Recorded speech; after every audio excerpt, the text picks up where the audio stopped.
The night it happened began too still, too quiet for the open plains.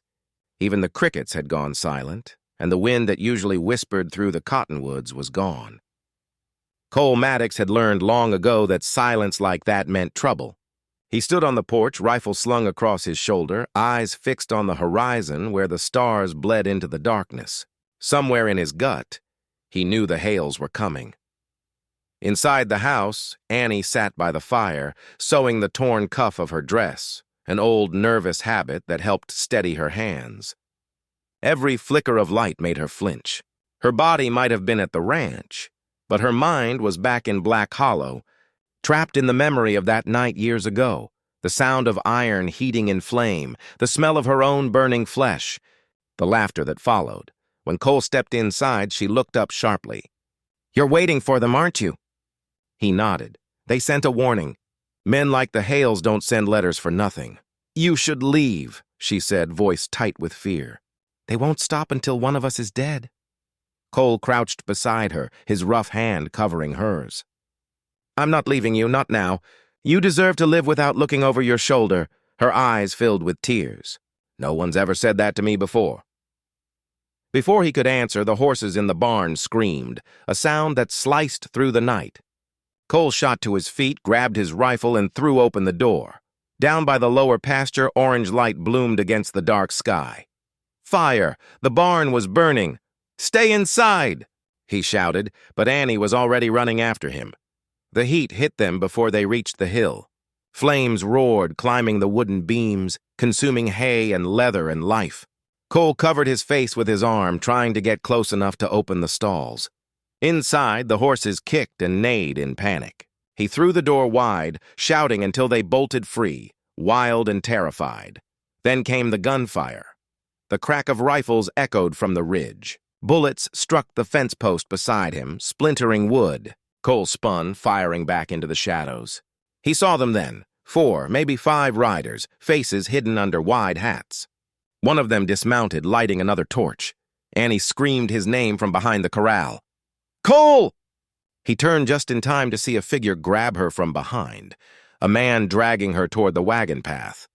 Cole raised his rifle, fired once. The man dropped instantly, the torch rolling from his hand into the dirt. Smoke choked the air. The fire spread fast, devouring everything in its path. Cole grabbed Annie's hand. "Get to the creek!" They ran together, ducking low as bullets whined past them. The night turned into chaos. Firelight, gunpowder, shouting, hoofbeats. Somewhere in the confusion, he recognized a voice, a cruel, mocking drawl that froze the blood in his veins. "Come now, Maddox. You can't win this." Matthew Hale. Cole stopped, scanning the smoke until he saw him, standing by the burning barn. Pistol gleaming in the firelight, that same smirk twisting his face. "You took what was mine," Matthew called out. "Now I'm taking it back." Cole stepped forward, rage hardening his voice. "She was never yours." "You branded her like cattle, you coward," Matthew sneered. "She begged me once, same as she begged you. Don't fool yourself, rancher, she's nothing but—" The rest of his words never came. Cole fired. The shot hit Matthew square in the shoulder, spinning him backward into the dirt. He screamed, clutching the wound. The riders panicked. 2 of them fled into the dark. One stayed long enough to drag Matthew up onto a horse before riding off. The firelight faded as they disappeared beyond the ridge, leaving only smoke, embers, and the sound of horses snorting in fear. Cole turned to Annie, who stood trembling, her face streaked with soot. "You all right?" She nodded weakly, but her voice was gone.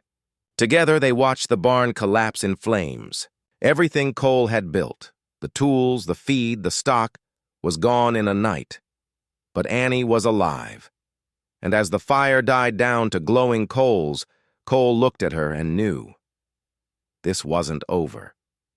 Matthew Hale would come back, not just for vengeance, but to finish what he'd started. Cole put his arm around her shoulders, guiding her back to the house. "Let it burn," he said softly. "Tomorrow we start again." She looked up at him through tears, and for the first time there was steel in her voice. "Not tomorrow, Cole. Tonight. If we run, he wins. I won't live afraid anymore." Her courage startled him, but it also strengthened him. The girl who once trembled now stood beside him, eyes reflecting the fire that had tried to destroy them both. And somewhere beyond the smoke, the Hales rode into the dark, carrying their wounds, their fury, and the certainty that this fight was far from over. The night after the fire, the Maddox ranch lay in ashes and silence. The barn was gone, the horses scattered, the air still heavy with smoke. Cole stood in the yard, his body aching from the fight, his mind burning with thoughts he couldn't shake. The Hales would be back, he knew that. But something else gnawed at him deeper, something that had started when he'd seen that brand on Annie's arm. Inside the small house, Annie slept fitfully on the cot near the hearth, her face pale against the faint glow of the embers. Every now and then she murmured in her sleep, whispering words from some nightmare only she could see. Cole sat at the table, a single candle flickering before him, his hat in his hands. He hadn't told her everything, not about why the name Hale stirred a pain in him that went beyond anger. Because years ago, before he'd built this ranch, before he'd even come home from the war, Cole Maddox had worked a season for the Hales himself. He'd ridden their pastures, slept in their bunkhouse, drunk their bitter coffee. And he'd seen the way Matthew Hale treated the help, especially the women. He'd even reported it once to Silas Hale, who'd laughed in his face and told him to keep his nose out of rich men's business. He'd quit that day, disgusted, but not before something happened that still haunted him. There'd been another girl, a maid named Clara. She'd vanished one night after a beating. Cole had searched for her, but the Hales claimed she'd run off with stolen money, the same story they now told about Annie. Now, sitting there in the flicker of the dying fire, Cole realized the truth. Annie wasn't the first. She was just the one who'd survived long enough to run. The door creaked softly. Annie stirred and sat up, clutching the blanket around her shoulders. "You're still awake," she said quietly. "Couldn't sleep," he admitted. She walked to him slowly, her steps uncertain but steady. "Neither can I. Every time I close my eyes, I see that fire." And his face. Cole rose, meeting her gaze. "He won't come again, Annie. I'll see to that." She shook her head, tears glistening. "He'll never stop. You don't know what they'll do." He hesitated, then took a deep breath. "I know more than you think. I worked for them once." Her eyes widened in shock. "You what?" "I didn't know you then," he said, voice low. "Didn't know what they were capable of. But I saw enough to hate them. I saw what they did to people who couldn't fight back. I tried to speak up once. They silenced me same as they did everyone else." Annie's lip trembled. "So you knew what kind of man he was?" "I knew," Cole said. "But I didn't stop him. I walked away and told myself it wasn't my fight." His voice cracked. "And if I'd done more, maybe you wouldn't have that scar. Maybe none of this would have happened." For a long moment, she just stared at him. Then she stepped closer and placed her hand on his arm. "No," she whispered. "You didn't hurt me. He did. And you pulled me out of that life. You gave me back something I thought I'd lost. What's that?" he asked softly. "Safety," she said. "And hope." The simplicity of her words broke him. Cole turned away, but she reached up and gently touched his face. "You can't carry my pain, Cole. You already carry too much of your own." Outside, dawn began to creep over the hills, painting the world in soft gold. Smoke still rose from the ruins of the barn, but the light made it seem less like destruction and more like rebirth. Annie stepped out onto the porch, the wind tugging at her hair. "Where will we go?" she asked quietly. "We'll rebuild," he said. "Right here. You've been running long enough. If the Hales come again, they'll find two of us waiting." For the first time, she smiled, a real fragile smile that reached her eyes. "Then I'll fight too," she said. Cole nodded, his voice rough. "That's my girl." In that moment, something unspoken passed between them. A quiet promise, stronger than fear or fire. The ranch might have burned, the past might never fully fade, but they had each other. And that, Cole realized, was enough to start again. As the sun broke over the horizon, Annie lifted her sleeve and looked at the faded brand on her arm. It would always be there, but for the first time, it didn't own her, and Cole, watching her in the morning light, felt the truth of it hit him hard and deep. He hadn't just saved her life, she had saved his. 3 days after Annie told her story, the Maddox Ranch felt different, quieter, heavier, as if the land itself was holding its breath. Cole had gone about his chores as usual, but his mind wasn't on the cattle or the fences. Every time he saw Annie's bandaged arm, his jaw tightened with anger. He'd promised her safety, but promises didn't stop men like Matthew Hale. They had money, power, and the law in their pocket. Still, Cole was no stranger to danger. He'd fought in the war, seen men's hearts turn black with greed and cruelty. He knew what a coward looked like and what vengeance required. But Annie wasn't ready for a fight. She still woke screaming some nights, clutching her arm as though she could tear the brand off her skin. He'd sit outside her door, listening, helpless.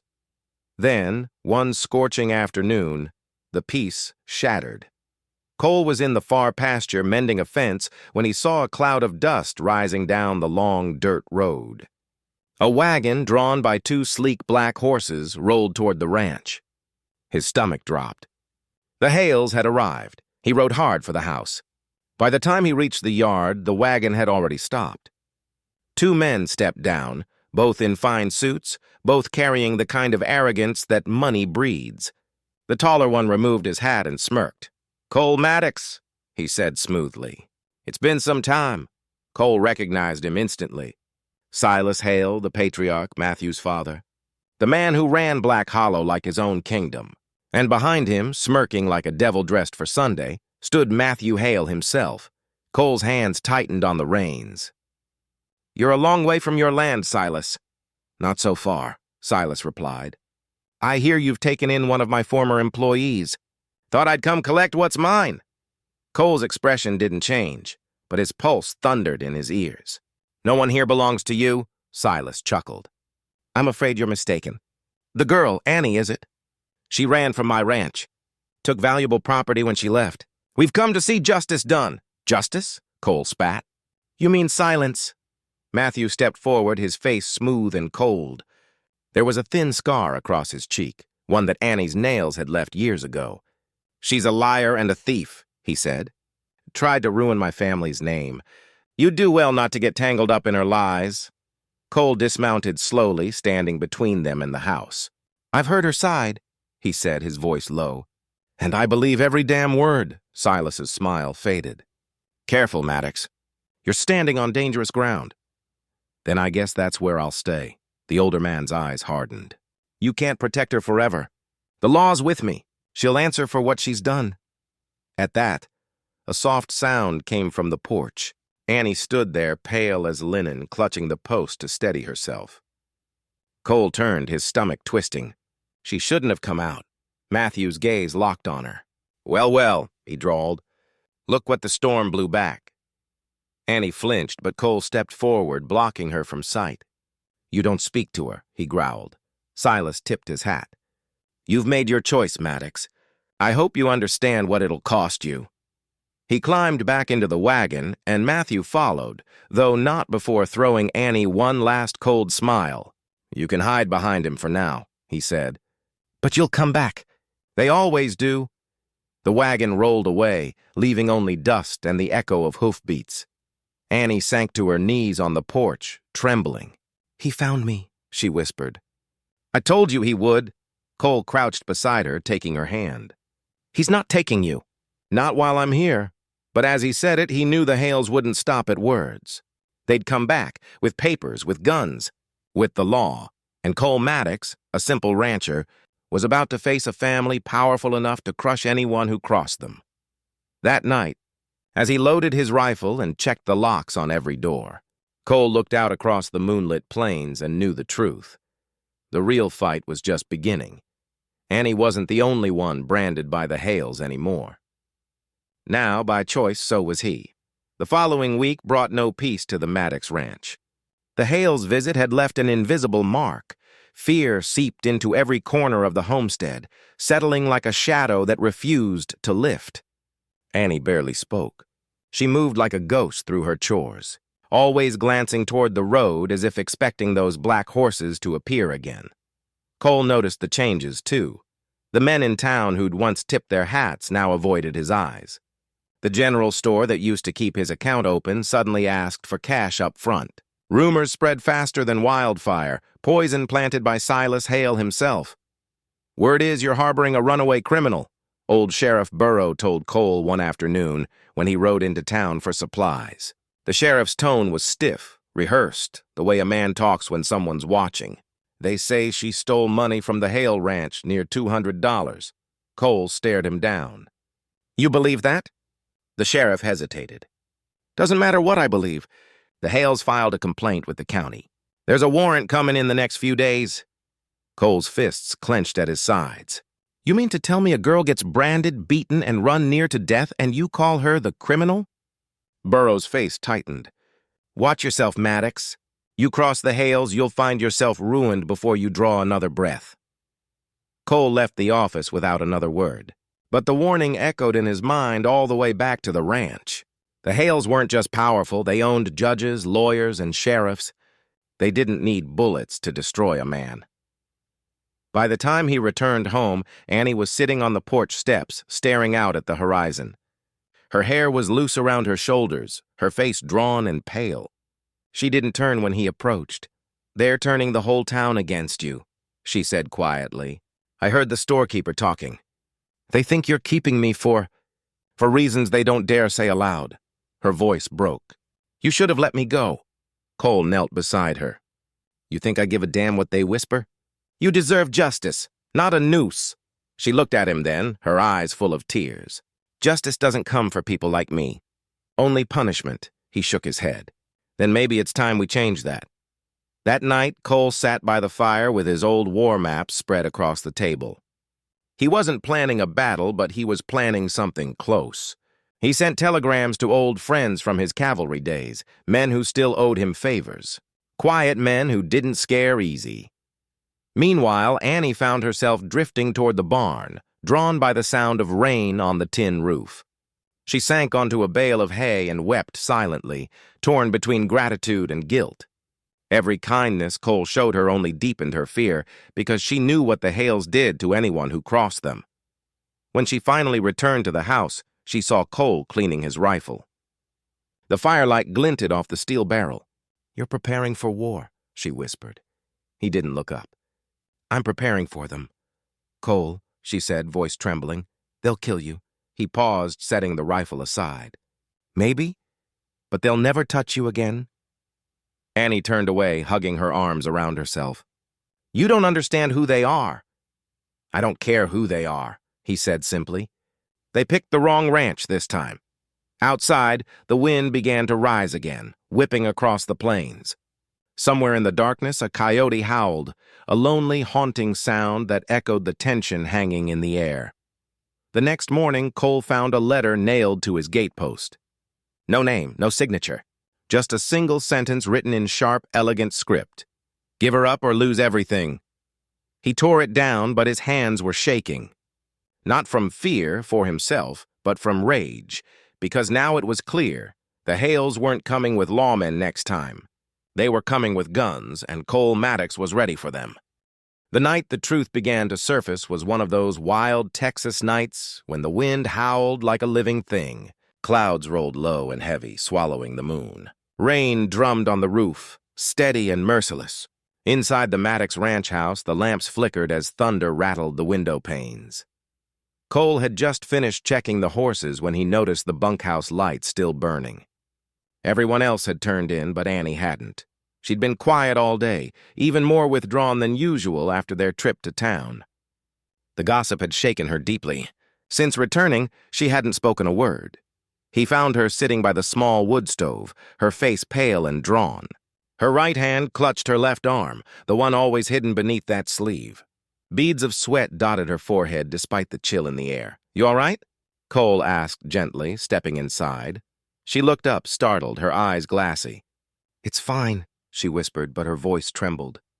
"Just tired." Cole frowned. "You're burning up." "I said I'm fine," she insisted. But when she tried to stand, her knees buckled. He caught her before she hit the floor. Her skin was hot, feverish, and when his hand brushed her sleeve, she gasped in pain. "Annie," he said firmly, "you're hurt. Let me see." She shook her head violently, panic flooding her face. "No, sir, please, don't pull it. Please don't." The desperation in her tone froze him for a heartbeat. But then he felt warmth against his hand. Wet warmth. Blood. It had soaked through the fabric. Cole's stomach tightened. "You're bleeding," he said. "You'll die if I don't help." "I'd rather die than show you," she whispered, tears streaming down her cheeks. Her words cut through him like a blade. He knelt beside her, trying to calm her trembling body. "I don't know what you think I'll do," he said softly, "but I give you my word, I won't hurt you." "Not now, not ever." She bit her lip, breathing raggedly, torn between fear and exhaustion. Her body sagged in his arms, and in that moment, instinct overrode hesitation. Cole carefully unbuttoned the cuff of her sleeve. "Don't," she whimpered weakly, "please." But it was too late. He pulled the fabric back and froze. The lamplight fell across her forearm, and what he saw made his blood run cold. The skin was marred by a burn so deliberate, so cruel, that he recoiled as if struck. There, seared deep into her flesh, was a brand, a letter and symbol burned by iron. The edges were red and raw where the wound had reopened, oozing blood and infection. Cole's throat tightened. He'd branded cattle all his life, but never seen anything like this on a human being. It wasn't just a scar, it was a mark of ownership. Someone had treated her like an animal. Annie broke down completely, curling in on herself. "I told you not to pull it," she sobbed. "I told you." Cole felt sick to his stomach. Not at her, but at whoever had done this. He'd seen cruelty before, but this was worse than anything war had shown him. "Who did this to you?" he asked, voice shaking with anger. She didn't answer, only cried harder, clutching her arm. He grabbed a clean rag and wrapped it gently around the wound. "It's all right," he murmured. "You're safe now." But she only whispered, almost incoherently, "No one's ever safe." Not from him. The storm outside roared louder, wind lashing against the walls. Cole stared at the glowing embers in the stove, his mind reeling. Him, whoever him was. That brand was his signature, a claim of ownership, of power. And as Annie lay trembling on the cot, Cole swore under his breath that whoever had put that mark on her would answer for it. What he didn't know was that the name behind that brand would soon reopen a war he thought he'd buried long ago, a war between justice and vengeance, truth and survival. For the first time, Cole understood. Annie wasn't just a woman on the run. She was living proof of a monster hiding behind wealth and respectability, and that monster was coming for her. The next morning dawned gray and heavy, the storm finally spent. The air was thick with the scent of rain-soaked earth and smoke from the dying fire. Annie hadn't slept. Neither had Cole. He'd sat beside her most of the night, changing the bandage on her arm and keeping a cold cloth on her forehead as her fever raged and broke in waves. When the first light touched the horizon, she stirred, eyes fluttering open, her face pale and drawn. Cole poured her a small cup of water and helped her sit up. "Easy now," he said quietly. "You need to drink." She obeyed, her hands trembling. For a long while, neither spoke. The silence between them was thick with everything that had happened the night before, the pulling of the sleeve, the brand, her terrified sobs. Finally, Annie looked down at her bandaged arm. "You weren't supposed to see it," she said softly. "No one was." Cole leaned forward, elbows on his knees. "Then maybe it's time someone did." Her lip quivered and she turned her face away. "You'll think I'm cursed." "Everyone else does." "I've seen curses," Cole said, his voice calm but firm. "That mark on your arm isn't one. That's man's cruelty, not God's." Something in his tone, gentle but unwavering, seemed to break the dam she'd built inside herself. She closed her eyes and began to speak, haltingly at first, then with growing clarity, as though dragging each word from a dark pit. "It was the Hale Ranch," she whispered, south of Black Hollow. "My mama worked there as a laundress. I was 16 when I started helping her. The owner's son, Matthew Hale, he took an interest in me. Said I was pretty. Said he'd make me his wife one day if I behaved right." Her voice cracked on that last word. Cole felt his jaw tighten, but he stayed silent. He used to find excuses to call me to the stables or the smokehouse. Sometimes he'd bring me ribbons, say he wanted to see me smile. But when I refused his hands, he got mean, said I was ungrateful, said if I told anyone, no one would believe me, 'cause my mama owed them money. A tear rolled down her cheek. One night he came drunk. I fought him. I scratched his face. He grabbed the branding iron from the fire, his daddy's cattle brand, and he said if I wouldn't belong to him, I'd belong to no one. Then he pressed it to my arm. Cole closed his eyes briefly, fury burning low and deep in his chest. When his father found out, they said I'd attacked Matthew, that I'd tried to kill him. They locked me in the smokehouse waiting for the sheriff. But the ranch cook, Miss Liddy, she helped me escape.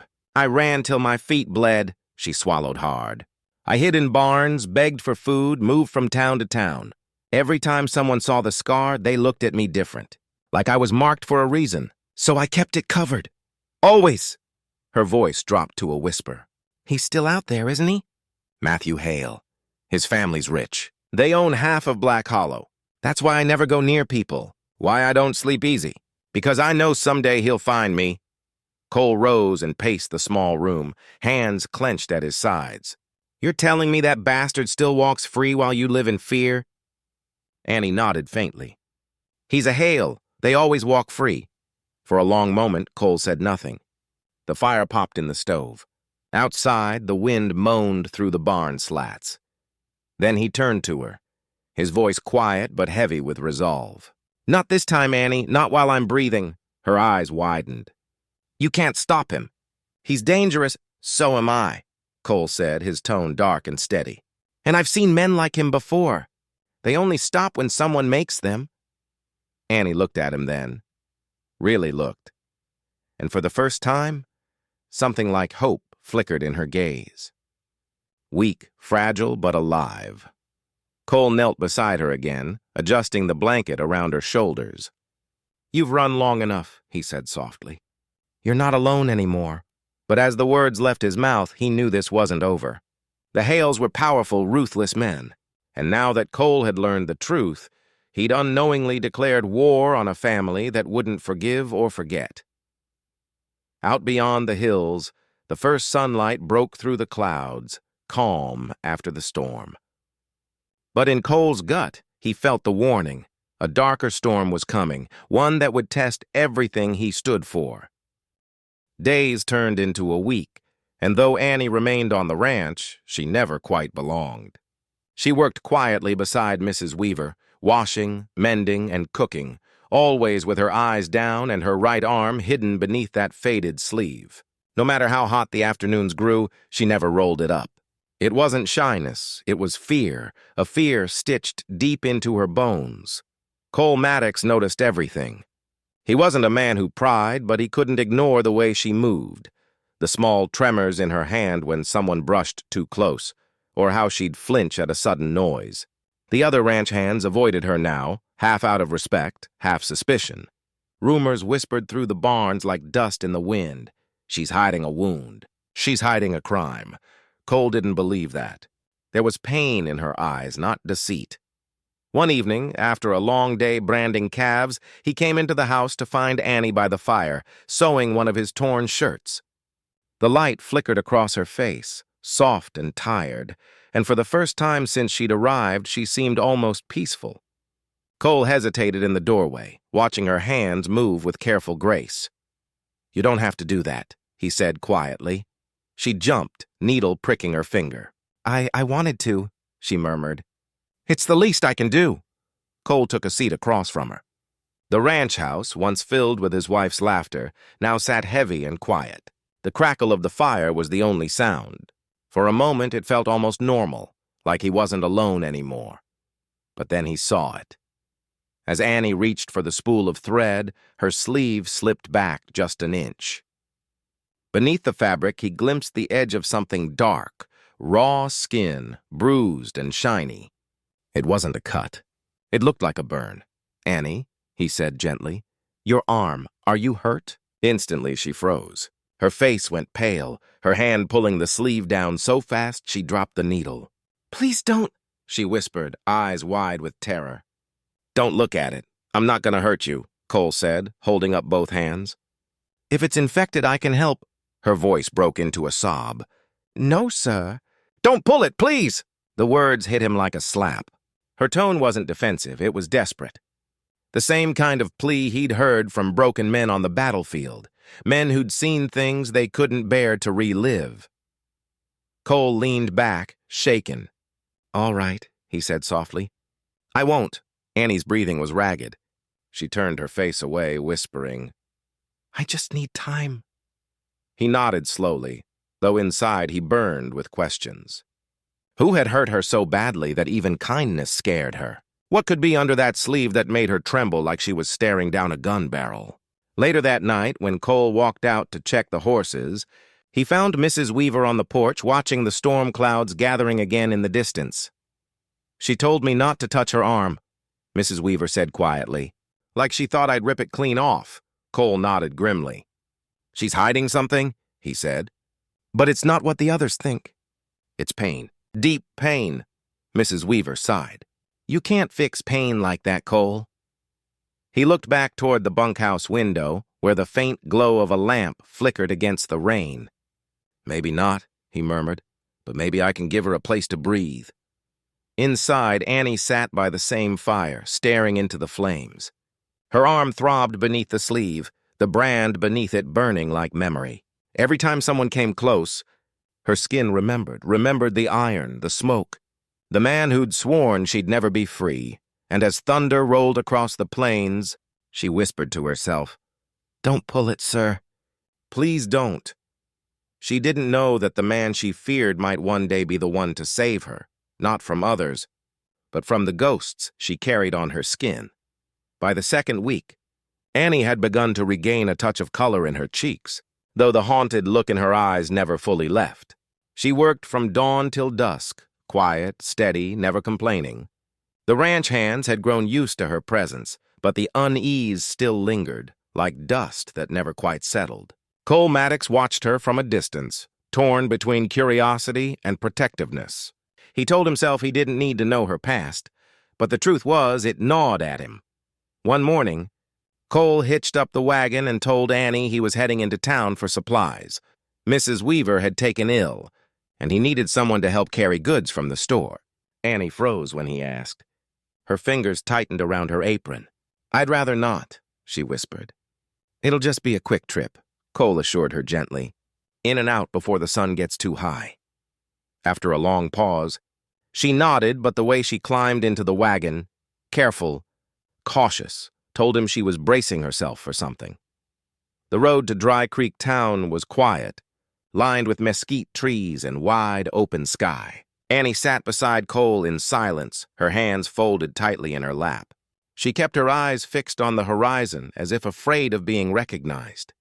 Cole tried to make light conversation about the cattle market, the early rains, but she gave only short, polite answers. It was clear her thoughts were somewhere else entirely. When they arrived, the townsfolk noticed her immediately. Dry Creek wasn't large. Every stranger drew attention. Cole jumped down first, offering his hand to help her off. She hesitated before taking it. Even that brief contact made her tense. Together, they stepped into the general store, the bell above the door chiming softly. Inside, conversation dimmed. The shopkeeper, Mrs. Hartwell, greeted Cole with a smile that faltered when her gaze fell on Annie.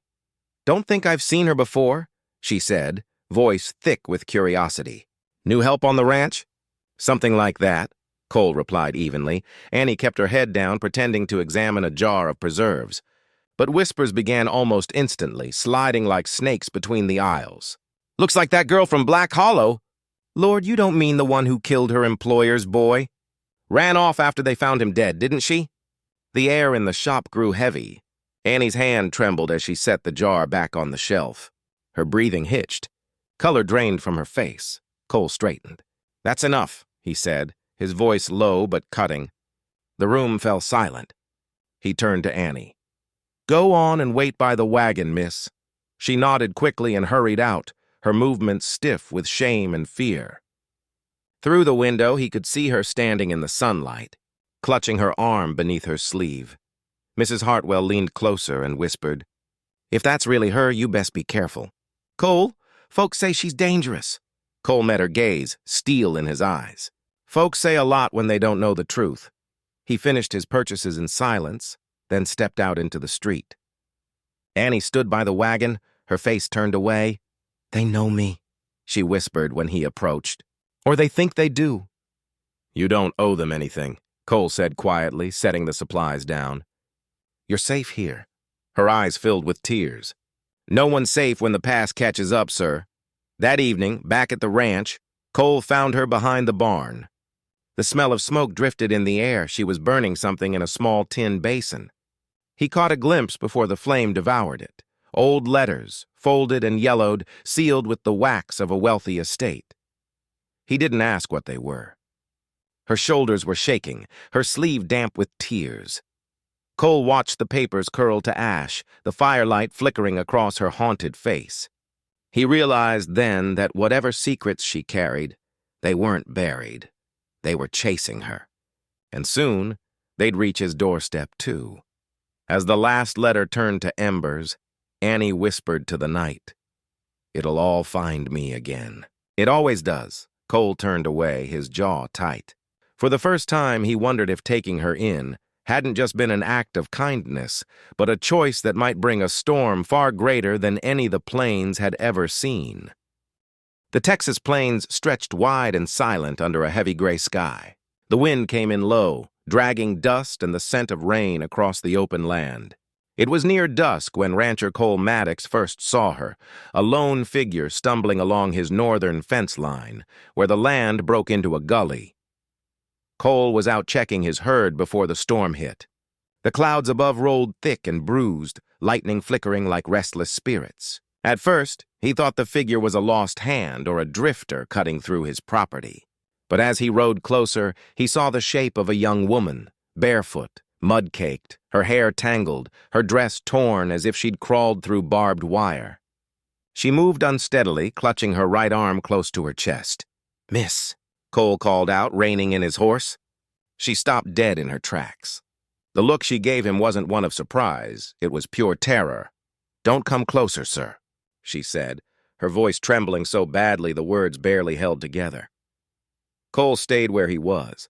He'd learned long ago that frightened animals bolted when cornered, and humans when broken enough did too. "I ain't gonna hurt you," he said, lowering his tone. "You're on Maddox land. There's a storm coming. You need shelter." Her eyes darted between him and the horizon, as if calculating whether she could outrun him. The sight tore at something inside him. She looked half-starved, half-dead on her feet. But more than that, she looked hunted. "I can't stay," she whispered, backing away a step. Cole noticed her sleeve, darkened with something wet. Blood, maybe. She tried to hide it under her other hand. He swung down from his saddle slowly, palms open, his spurs clicking against the stones. "You'll freeze out here once the rain hits," he said. "There's a bunkhouse up the ridge. You can rest, eat something. Then you can go, if that's what you want." Her breath hitched at the word rest, as though the idea itself was dangerous. I can't pay you," she murmured. "Didn't ask for pay," Cole replied. The thunder cracked overhead then, sharp as a gunshot. She flinched hard, stumbling backward, one hand gripping the fence post for balance. That's when he saw the raw red skin around her wrist, half-healed burns. He didn't comment. "She was shaking enough already, ma'am," he said softly. "I don't mean you harm." "I reckon you've had enough of that already." The storm broke. Fat drops of rain splattered against the dry ground, turning the dust to mud. The woman hesitated, then finally nodded. Cole took his jacket off and draped it over her shoulders. She flinched but didn't pull away. The gesture was small, but it shifted something. For the first time, she didn't look like she was about to run. As they rode back toward the ranch, she kept her head bowed against the wind. Cole didn't press her for answers, though questions filled his mind. Who was she? Where had she come from? Why did she look like she'd been running for days? By the time they reached the porch, the rain was falling hard enough to blur the world. He helped her down, and she swayed as though her legs might give out. "I'll get you some food," he said. She shook her head, eyes wet. not from rain this time. "You shouldn't have stopped for me," she whispered. Cole's jaw tightened. "Maybe, but I did. That night." As thunder rolled across the plains and lantern light flickered through the bunkhouse window, Cole Maddox sat awake by his fire, unable to shake the image of her, soaked, shivering, clutching that injured arm as though it hid something far worse than a wound. He didn't know it yet, but the moment he stopped for her, his quiet life ended, and the truth waiting beneath that sleeve would soon break them both. The storm passed by dawn, leaving behind the smell of wet earth and horses. The next morning, the woman Cole found by the fence sat quietly at the edge of the bunkhouse cot, staring at her hands as though they didn't belong to her. She hadn't slept. Her name, Annie, she'd whispered when he'd asked, was the only piece of truth she seemed able to give. Cole brought her a plate of cornbread and coffee, but she barely touched it. Her gaze flicked to every sound outside, the creak of the barn door, the call of the men starting their morning chores. Fear never left her face. It wasn't just shyness, it was survival. She looked like someone who had spent too long waiting for the next blow. Cole Maddox had seen that kind of look before, years ago in the war, when men came back broken and hollow-eyed. He didn't know her story, but he knew pain when he saw it. He told her she could stay a few days just until she got her strength back. She nodded, silent and cautious, as if afraid even gratitude might cost her something. Outside, his ranch hands were already murmuring. "Boss picked up some stray girl off the road," one said. "Could be a thief," another muttered, "or worse." Cole cut them short with a glare sharp enough to silence the corral. The last thing he'd tolerate on his land was cruelty, especially toward someone too fragile to fight back. Still, he couldn't ignore the doubts creeping in. He'd found her near the fence line, bleeding and terrified. Her arm, always hidden beneath that sleeve, was a mystery. He'd caught glimpses of it, the fabric stiff with dried blood, her grip tight whenever someone looked too long. Whatever lay under that cloth was something she feared more than starvation or cold.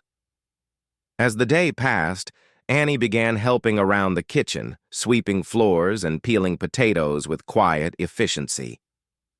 The ranch's cook, a kindly widow named Mrs. Weaver, tried to coax a smile from her, but Annie rarely spoke.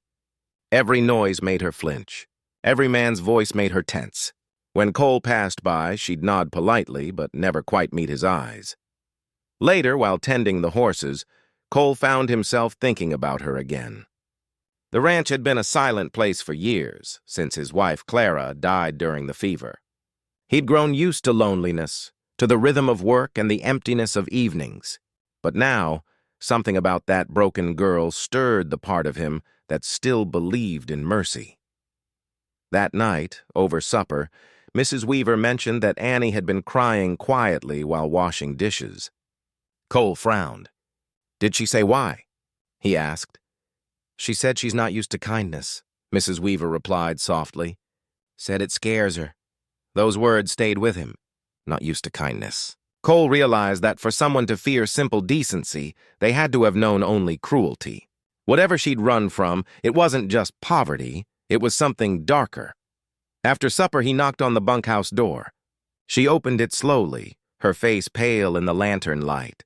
"You don't owe me anything," he told her. "You can rest here as long as you need. No one's gonna hurt you." For the first time, her eyes softened. "Why?" she asked quietly. "Why are you doing this?" Cole shrugged. "Because someone ought to. For a heartbeat." He saw a flicker of relief in her expression, then it vanished behind that same wall of fear. When he turned to leave, he heard her whisper something faint, almost a prayer. "Please, don't let them find me." Cole paused in the doorway, his chest tightening. Whoever they were, he understood one thing. Annie wasn't just lost. She was running from something. And whatever it was still out there, watching, waiting. That night, as the wind rattled the shutters, Cole realized he'd taken in not just a stranger, but a secret that could burn everything he'd built to the ground.